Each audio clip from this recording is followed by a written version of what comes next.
Displacement, velocity and acceleration. তো what is displacement বা সরণ কাকে বলে?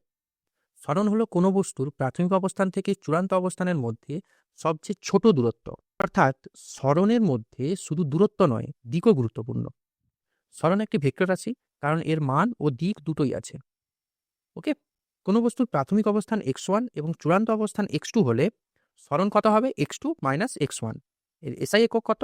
মিটার। বেগ, বেগ হলো সরণের সময়ের সাথে পরিবর্তনের হার, অর্থাৎ কোনো বস্তু কত দ্রুত এবং কোন দিকে স্থান পরিবর্তন করছে সেটাই বেগ। বেগও একটি ভেক্টর রাশি। বেগ সমান সরণের পরিবর্তন বাই সময়। গাণিতিকভাবে বলতে গেলে v equal to x2 minus x1 by T or v equal to dx by dt। এর এসআই একক মিটার পার সেকেন্ড। বেগ দুই প্রকারের, গড় বেগ ও তাৎক্ষণিক বেগ। গড় বেগ সমান মোট সরণ বাই মোট সময়।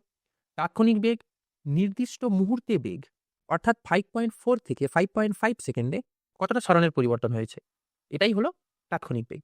এবার আসি ত্বরণ। ত্বরণ হলো বেগের সময়ের সাথে পরিবর্তনের হার, অর্থাৎ বেগ যত দ্রুত পরিবর্তিত হয় এটাই ত্বরণ। ত্বরণ একটি ভেক্টর রাশি। সূত্র: ত্বরণ সমান বেগের পরিবর্তন বাই সময়।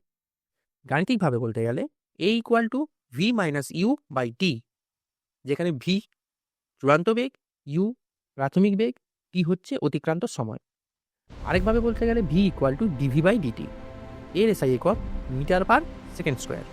কারণ বেগ ও ত্বরণের মধ্যে সম্পর্ক তাহলে কি হলো? V equal to DX by DT, A equal to DV by DT or A equal to D two X by DT square. অর্থাৎ বেগ হলো সরণের ডেরিভেটিভ আর ত্বরণ হলো বেগের ডেরিভেটিভ। তাহলে এদের মধ্যে গতির সমীকরণ কি কি আছে? প্রথম V equal to U plus AT, দ্বিতীয় S equal to UT plus half of AT square, তৃতীয় V square equal to U square plus 2as।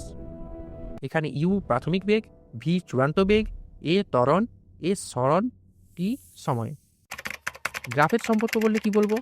অবস্থান সময় গ্রাফের স্লোপ বেগ দেয়, বেগ সময় গ্রাফের স্লোপ ত্বরণ দেয়, বেগ সময় গ্রাফের ক্ষেত্রফল সরণ দেয়, ত্বরণ সময় গ্রাফের ক্ষেত্রফল বেগের পরিবর্তন দেয়।